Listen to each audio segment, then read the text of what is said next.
Let's find out the application of Fourier transform for those systems which are represented by linear constant coefficient differential equations.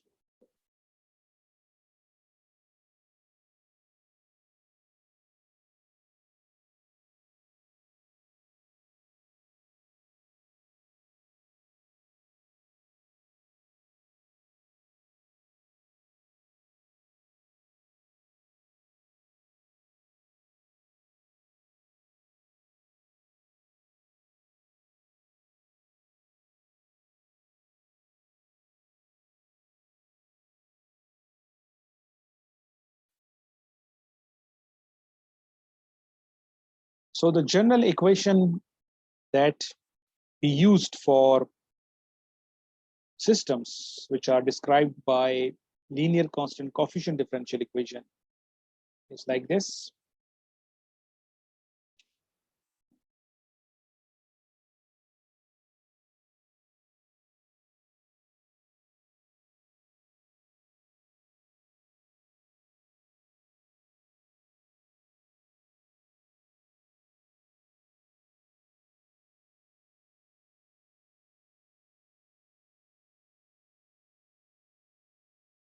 So this is nth order linear constant coefficient differential equation, which is relating the system output to the system input.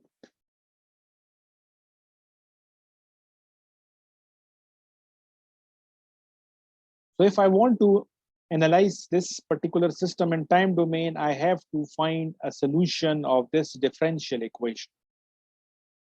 So depending upon what is the order of the system, I may be dealing with second order, third order, fourth order. And as the order of this equation increases, it becomes increasingly difficult to find the solution of an equation. But we can make our life easier by converting this representation of system in time domain to its corresponding representation in frequency domain with the help of Fourier transform. Now, before deriving that relationship, you should also keep this thing in mind, which is about LTI systems. We know that if LTI system is represented by its impulse response, h of t, and if input is x of t and output is y of t, so in time domain, if I want to find out the output of the system, I will take input x of t and I will convolve it with the unit impulse response. This is how we will find out the output of the system or response of the system in time domain. But now we have another option that we can take the Fourier transform of this equation. So Fourier transform of output is, let's say, capital Y. And now what will be the Fourier transform of this function? Because this involves convolution. So now we can make use of the convolution property of Fourier transform. And based on that, we will say that the convolution, the Fourier transform of this will be equal to simple multiplication of Fourier transform of input with the Fourier transform of the impulse response, which is known as frequency response. And this is another way of looking at this system. And from this equation, we can see that the frequency response, capital H, is simply Fourier transform of output divided by Fourier transform of input.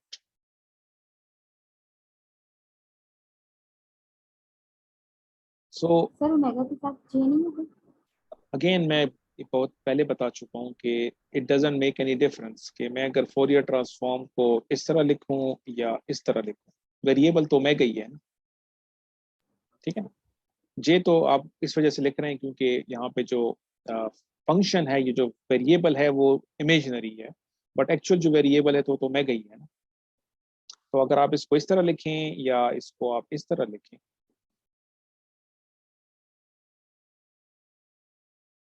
nothing is going to change. It is just a representation. Okay. Now, let's apply, ये जो हमारे पास equation है इसके ऊपर अगर हम Fourier transform apply करें, तो आप लेफ्ट साइड का भी फोरियर ट्रांसफॉर्म लें और आप राइट साइड का भी फोरियर ट्रांसफॉर्म।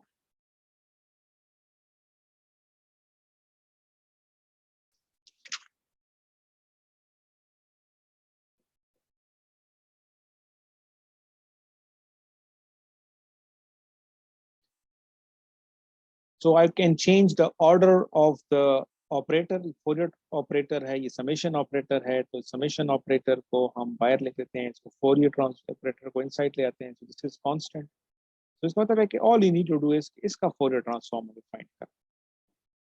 इसका फोरियर ट्रांसफॉर्म क्या होगा, कौन सी प्रॉपर्टी हम यूज कर सकते हैं यहाँ पे, इसका फोरियर ट्रांसफॉर्म फाइंड करने के लिए कौन सी प्रॉपर्टी यूज करें?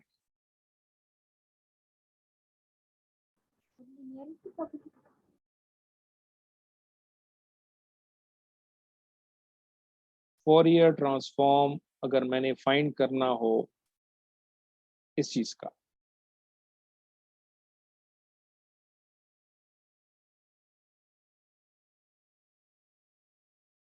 तो ये किसकी इक्वल होगा, कहां से हमें पता चलेगा?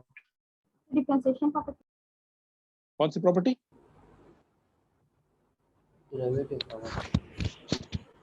इंटीग्रेशन प्रॉपर्टी यूज कर सकते हैं या डिफरेंशिएशन।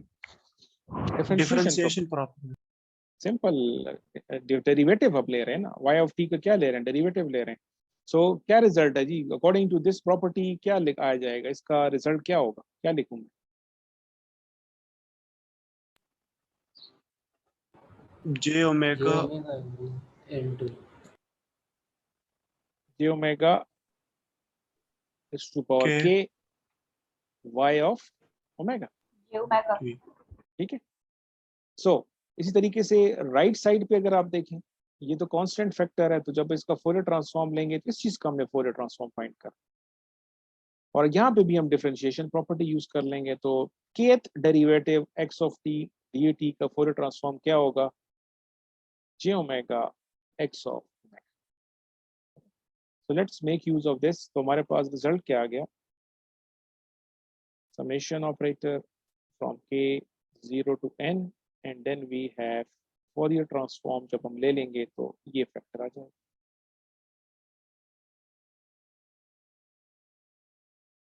और इसी तरीके से राइट साइड पे क्या आएगा,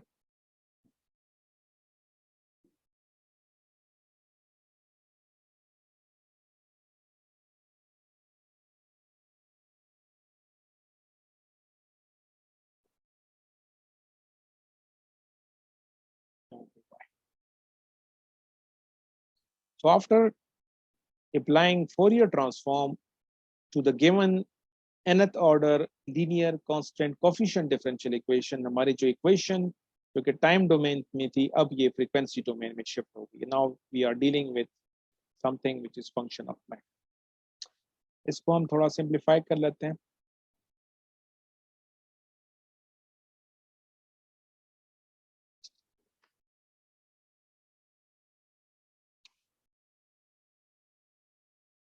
So this summation is with respect to k.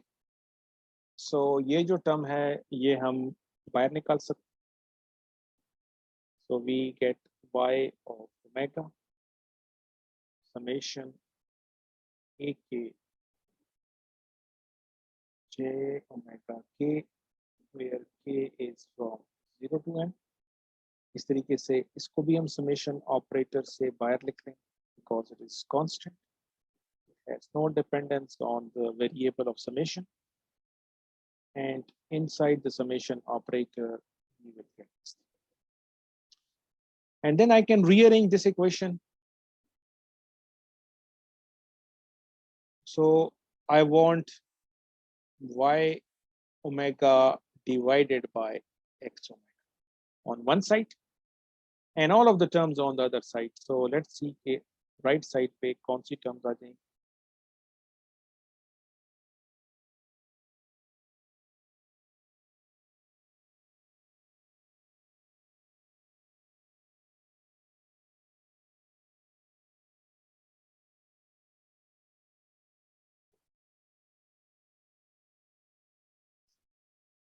But important point is on the left hand side हमारे पास जो फैक्टर है ये क्या चीज, व्हाट इज दिस थिंग?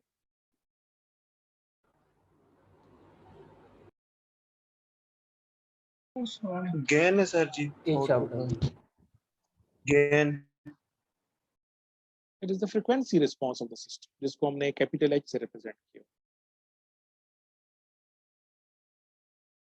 तो लेफ्ट साइड पे जो हमारे पास फैक्टर है ये फ्रीक्वेंसी रिस्पॉन्स। तो what we have done is हमने एक जनरलाइज रिजल्ट फाइंड कर लिया कि अगर एक सिस्टम जो कि linear constant coefficient differential equation से रिप्रेजेंटेड हो, अगर उस सिस्टम का फ्रीक्वेंसी रिस्पॉन्स मैंने फाइंड करना है तो मेरे पास सिंपल रिजल्ट क्या आ गया, how to find the frequency response. Again इसको इट्स अप टू यू कि इसको आप इस तरह रिप्रेजेंट करें, इस तरह, same thing. What we have done is कि ये रिजल्ट फाइंड करने के लिए मैं ये इक्वेशन यूज कर सकता हूँ।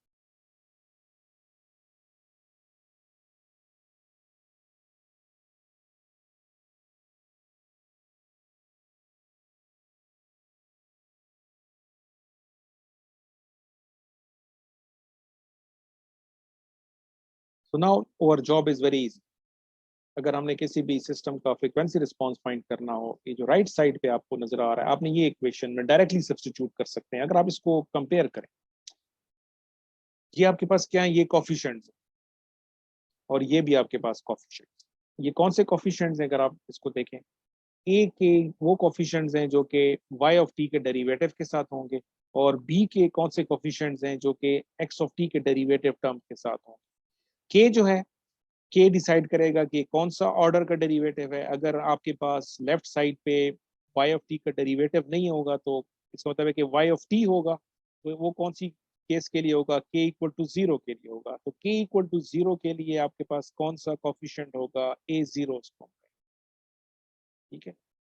नेक्स्ट कोफिशिएंट, अगर आपके पास इक्वेशन में dy dt है जो कि फर्स्ट डेरिवेटिव है, तो इसके साथ जो कोफिशिएंट होगा उसको आप a1 कहेंगे। इसी तरीके से अगर एक इक्वेशन में सेकेंड डेरिवेटिव है y ऑफ t का, तो उसके साथ जो कोफिशिएंट होगा उसको हम a2 कहेंगे। So based on that all you need to do is जो कोफिशिएंट्स हैं वो आपने आइडेंटिफाई करने हैं, और इसके साथ फिर कौन सा फैक्टर मल्टीप्लाई करना है, j ओमेगा k। तो अगर ये b0 होगा तो ये 0 हो जाएगा, तो you don't have j omega term. अगर k इक्वल टू 1 होगा तो यहाँ पे b1 भी आ जाएगा और j ओमेगा टर्म भी आएगी। तो अगर आप देखें, ये जो आपको एक्सप्रेशन नजर आ रही है, इसमें आपके पास क्या होगा कि it will be a ratio of polynomials. तो मैं इसके बारे में क्या कमेंट करूंगा कि ये एक रैशनल फंक्शन होगा।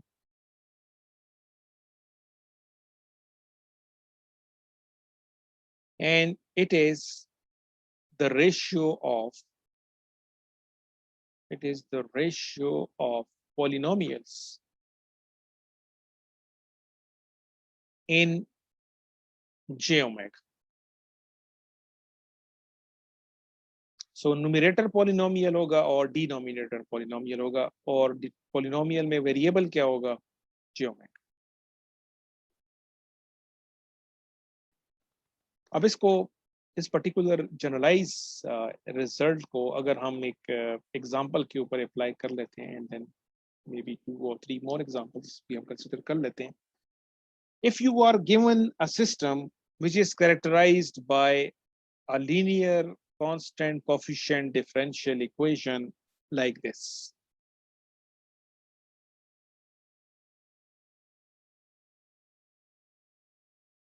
तो आपको एक सिस्टम गिवन है और आपको फाइंड करना है कि इसका फ्रीक्वेंसी रिस्पॉन्स क्या हो।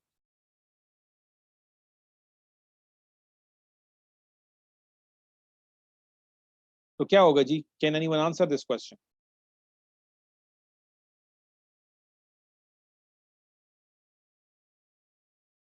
सर जी इसका फोरियर ट्रांसफॉर्म अप्लाई करेंगे, फिर y बाय w फाइंड करेंगे जिससे ये आ जाए। Without doing that calculation directly, क्या आप बता सकते हैं? क्योंकि जो पिछला हमने टॉपिक पढ़ा था उसका मकसद ये है कि आप इससे मुझे डायरेक्टली विद इन सेकेंड्स बता सकते हैं कि क्या होगा।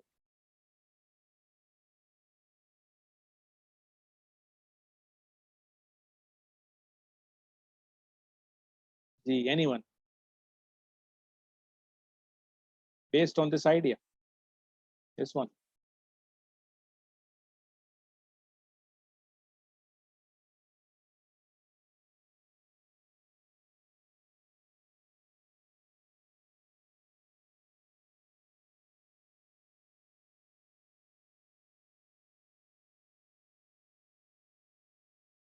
जी, क्या लिखूं मैं?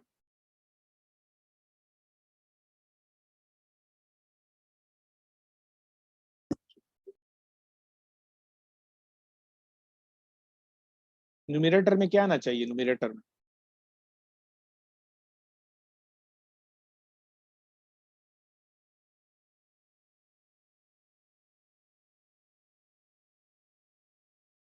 जो गिवन एग्जांपल है इसमें आपको क्या नजर आ रहा है? तो क्या लिखेंगे यहाँ पे न्यूमरेटर में?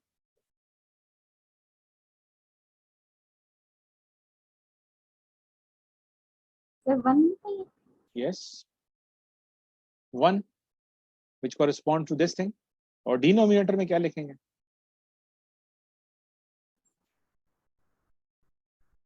जे omega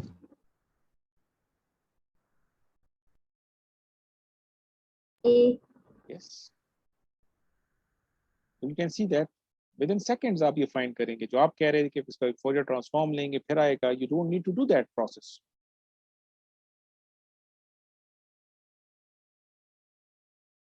Let's consider another example.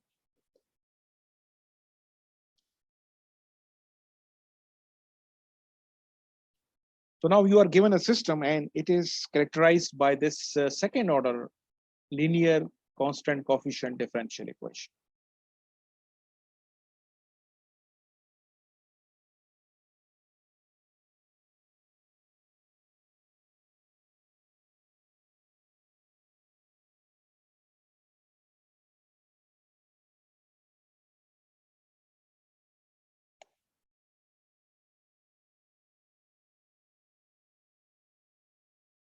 आप लोग के साथ मैंने चैट विंडो में अटेंडेंस शेयर कर दी है, तो मेक श्योर कि आप इस लेक्चर की अटेंडेंस इसी सेशन में लगा दें।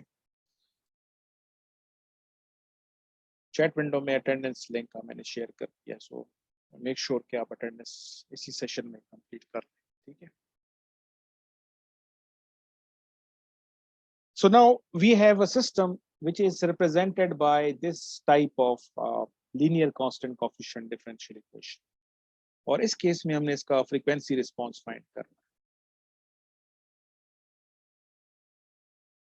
So can anyone tell me the answer? कि क्या होगा जी? सर ऊपर जे ओमेगा प्लस 2 आ जाएगा। जे ओमेगा प्लस 2 आ गया जी। नीचे? सर जे ओमेगा का square yes, 4 j omega plus 4 j omega 4 j omega plus and then 3 plus 3। You can see that कि आपने कितने नॉट विद इन 1 मिनट आपने इसका आंसर बता दिया। So that is the advantage of the result जो हमने derive किया। So directly differential equation से हम किसी भी सिस्टम का फ्रीक्वेंसी रिस्पॉन्स निकाल सकते हैं।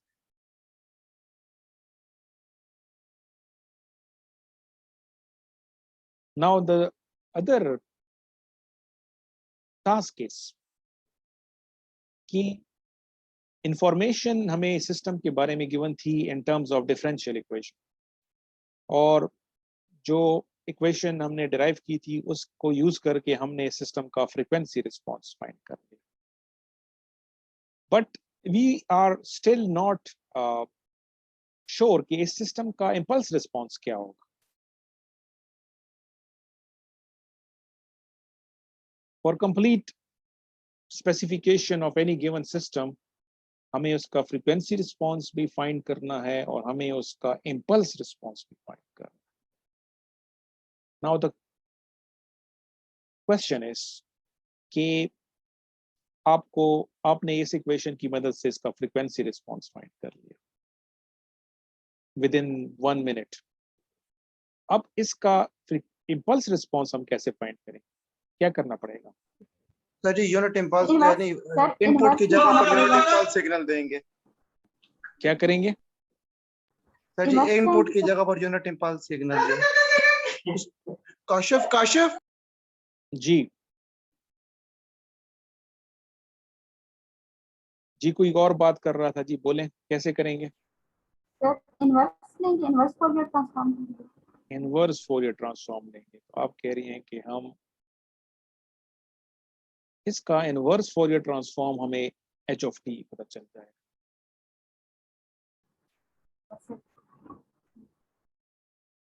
अब इसका इनवर्स फोरियर ट्रांसफॉर्म की इक्वेशन क्या होगी वो अगर आप देखें, तो आप जिस इक्वेशन की बात कर रही हैं हमें क्या करना पड़ेगा कि H of T will be equal to 1 over 2 pi minus infinity to plus infinity h of j omega e j omega t d। तो ये जो आपके पास है, आपने ये रिजल्ट यहाँ पे सब्स्टिट्यूट कर, so you can see that अगर h of j omega को मैं इससे रिप्लेस कर दूं यहाँ पे, तो फिर इसको इंटीग्रेट भी करना है, so it will be quite difficult कि आप इसको इंटीग्रेट कर सकें। It will take a lot of time and maybe आप इसको इंटीग्रेट कर ही ना सकें। You may get an expression which is difficult to evaluate analytically. So what we can do to make this process simple, कि हमें ये equation use करने की जरूरत ही ना पड़े और हम आसानी से गिवन फ्रीक्वेंसी रिस्पांस से सिस्टम का इंपल्स रिस्पांस फाइंड करें। सो हमने फ्रीक्वेंसी रिस्पांस फाइंड किया हुआ है और अब हमारा गोल ये है कि इस को यूज करके सिंपल तरीके से इसका हम इंपल्स रिस्पांस फाइंड करें। इसके लिए हम एक मेथड यूज करते हैं, इसको आप मैथ्स के किसी भी मुख्तलिफ कोर्सेज में यूज भी कर चुके होंगे। It's called partial fraction expansion. तो हम क्या करेंगे? सो rather than using inverse Fourier transform, we can simplify the process to find h of t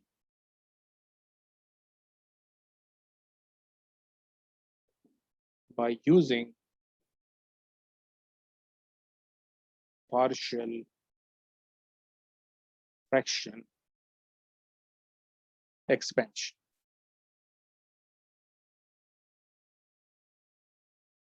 And you might have already used this expansion in number of courses.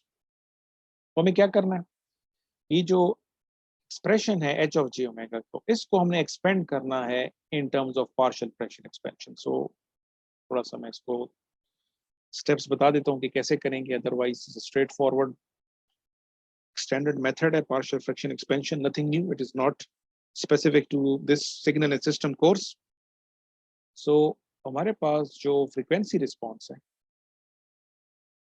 वो equal है j omega plus 2 divided by j omega whole square plus 4 j omega plus 3.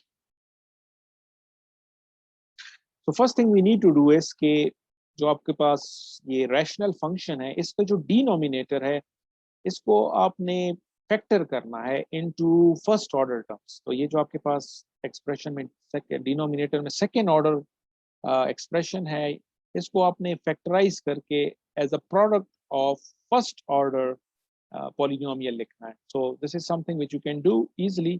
तो denominator में जो expression है इसको मैं लिख सकता हूँ as product of two first order terms. तो मैं लिख सकता हूँ इसको j omega plus 1 into j omega plus 3.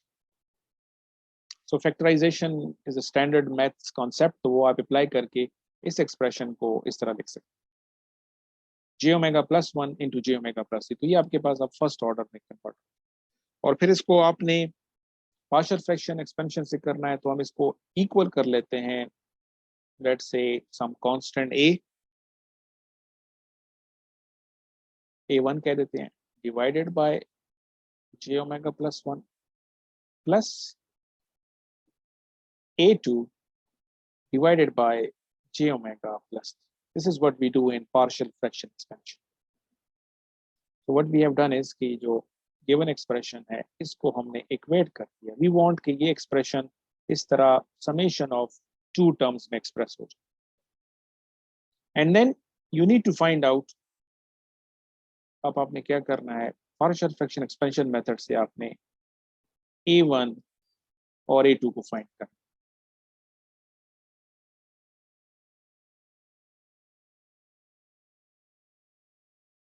So किसी भी मैथ्स की बुक में इवन ये जो टेक्स्ट बुक हम यूज कर रहे हैं इसके एंड में आपको अपेंडिक्स में ये इसका पार्शियल फ्रैक्शन का जो डिटेल वो है वो मिल जाएगा, जिसकी वजह से आप a1 और a2 को कैसे फाइंड करते हैं वो आप कर लेंगे. So this is I don't want to spend time over here.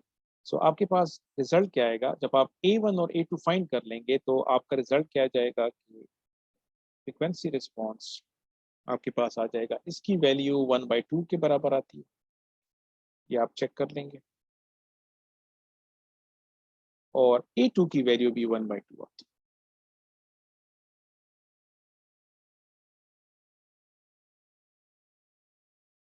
तो हमारा जो गिवन फ्रीक्वेंसी रिस्पॉन्स जो कि इस फॉर्म में था, इसको हमने इस फॉर्म में कन्वर्ट कर दिया.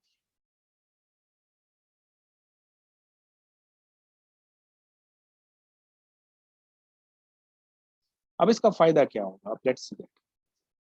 ये जो हमारे पास सिंपल टर्म्स आ गई हैं, इसका इनवर्स फोरियर ट्रांसफॉर्म फाइंड करना अब हमारे लिए बड़ा आसान है.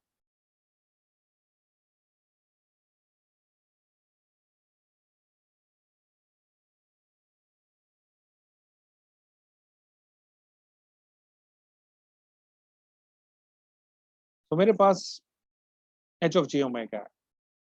इस राइट साइड पे जो एक्सप्रेशन है, इसको जब इनवर्स फोरियर ट्रांसफॉर्म हम लेंगे तो हमारे पास h of t आ जाएगा.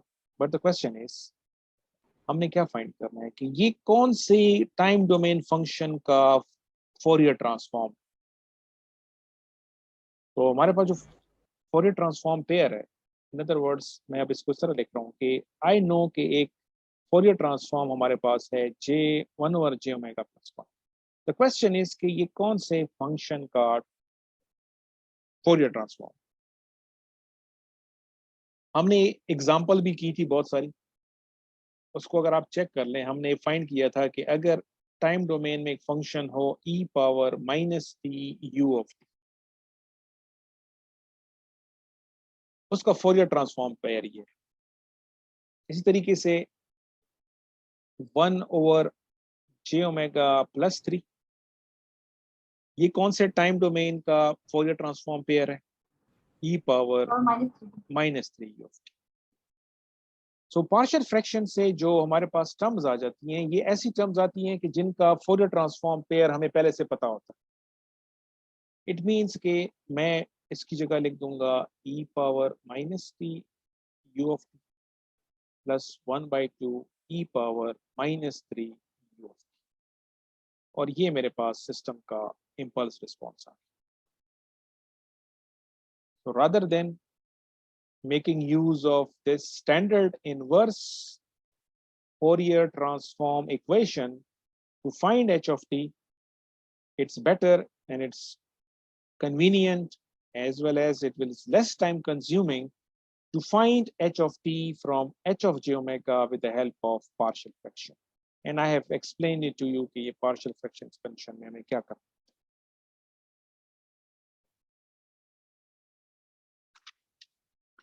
Now, let's consider another example before we move on to the next session.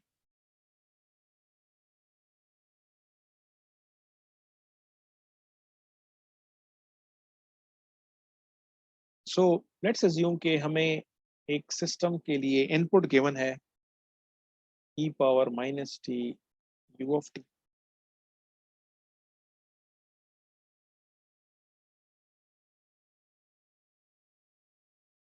और सिस्टम का हमें let's say frequency response given है एग्जैक्टली जो अभी हमने एग्जांपल सॉल्व की थी उसी को कंसिडर कर लेते हैं।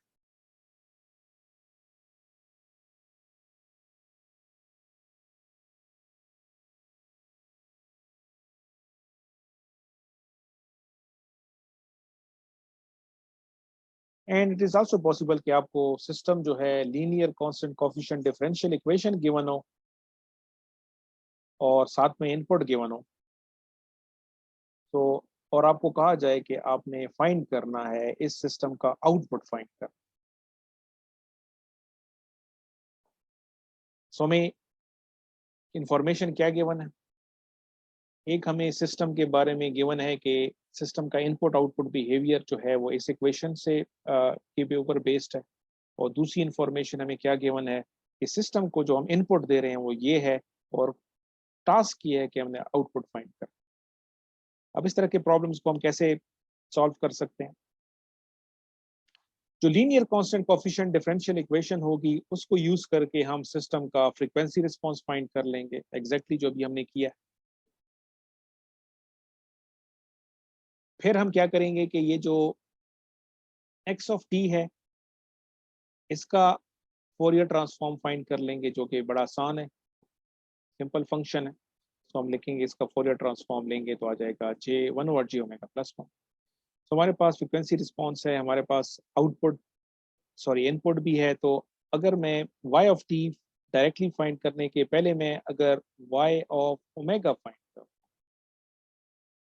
और उसको फिर यूज करके y ऑफ t की तरफ हम जाएंगे, कैसे करेंगे? वी हैव द रिलेशनशिप कि output in frequency domain is equal to input in omega domain multiplied with frequency response। ये रिलेशनशिप ऑलरेडी हम बात कर चुके हैं। सो x ऑफ j ओमेगा जो हमारे पास है 1/j⍵+1, ये x है, ये हमें फाइंड कर चुके हैं। और इसके साथ हम फ्रीक्वेंसी रिस्पांस जो हम linear constant coefficient differential equation से फाइंड कर चुके होंगे वो लिख देंगे हम।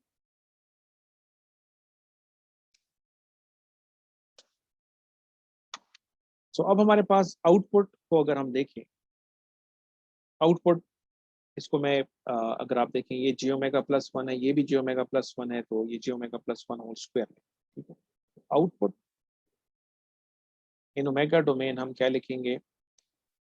इन द न्यूमरेटर हमारे पास है j⍵+2 और डिनोमिनेटर में हमारे पास है j⍵+1 whole square and we have j⍵+3। अब ये जो एक्सप्रेशन है इसको हम एक्सपेंड करेंगे with the help of partial fraction expansion method. और जब भी आपके पास रिपीटिंग फैक्टर्स आ जाते हैं, अगर आप देखें यहाँ पे j⍵+1 स्क्वायर, इस केस में जब आप इसको पार्शियल फ्रैक्शन एक्सपेंशन से लिखते हैं तो आपको 2 दफा लिखना पड़ता है। इन अदर वर्ड्स आप इसके साथ लिखते हैं, लेट्स से a11 इसको मैं कह देता हूँ, पहले इसका फर्स्ट ऑर्डर वो लिखते हैं, फिर आप इसके साथ लिख देते हैं a12 लिखते हैं, और इसमें फिर इसका सेकेंड फैक्टर इसका स्क्वायर लिखते हैं। और जो थर्ड फैक्टर है which is not repeating itself, इसको हम सिंपली a2 कह देते हैं and then you have j⍵+। इसको अगर मैं जनरलाइज करूं, अगर आपके पास एक ऐसा फ्रिक्वेंसी रिस्पॉन्स हो या आउटपुट हो इन ओमेगा डोमेन जिसमें यहाँ पे क्यूब आ जाए, 4 आ जाए, तो अकॉर्डिंगली आपको उसी हिसाब से कांस्टेंट फाइंड करने पड़ेंगे। एंड j⍵+1 होगा, फिर j⍵+2 होगा, j⍵+1 होल स्क्वायर, फिर j⍵+1 क्यूब होगा। तो डिपेंडिंग अपॉन कि आपके पास जो रिपीटिंग फैक्टर्स हैं वो कितने, इसमें क्योंकि सेकेंड ऑर्डर तक हैं तो पहले हमने 1 दिया फिर हमने 2, and then all you need to do is इन कांस्टेंट की वैल्यू आप फाइंड कर लेंगे using partial fraction. So this is something that you can do easily. So I'm not going to perform the step by step. आपके पास result जो है वो ये आएगा 1/4 j⍵+1, 1/2 j⍵+1 whole square, and sorry, this will be minus 1/4 j⍵+3. And once you have this type of factors, then you can make use of Fourier transform table, जिसमें आपको इसका फोरियर ट्रांसफॉर्म, इसका तो ऑलरेडी हम लिख सकते हैं e power minus T U of T हो। जब यहाँ पे स्क्वायर आ जाता है तो इसके साथ t का फैक्टर आ जाता है, so sorry 1/2 T E power minus T U of T, और ये हो जाएगा 1/4 ई पावर -3 यू ऑफ टी। तो मैं इसको अगेन चैप्टर 4 के अंदर एक टेबल है, उस टेबल को भी आप देख लेंगे। उसमें जो फोरियर ट्रांसफॉर्म वेल नोन जो बेसिक फोरियर ट्रांसफॉर्म पेयर्स हैं वो आपको मालूम होने चाहिए। तो मैं जो यहाँ पे लिख रहा हूँ कि 1/j⍵+1 का कॉरेस्पॉन्डिंग पेयर क्या है, e power -t u of T. अगर आपके पास है j⍵+1 स्क्वायर, तो j⍵+1 है और स्क्वायर है, इसका फोरियर ट्रांसफॉर्म पेयर क्या होगा, t e power -t u of T होगा। और इसको मैं अगर जनरलाइज कर, अगर आपके पास हो 1/j⍵+1 होल क्यूब हो, होल 4 हो, तो इसको अगर हम जनरलाइज कर दें,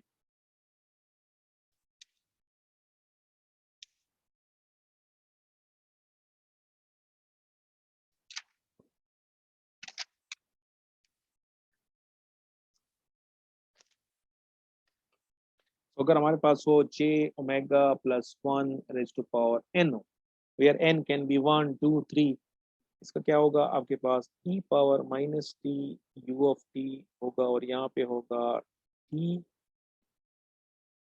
n-1 डिवाइडेड बाय n-1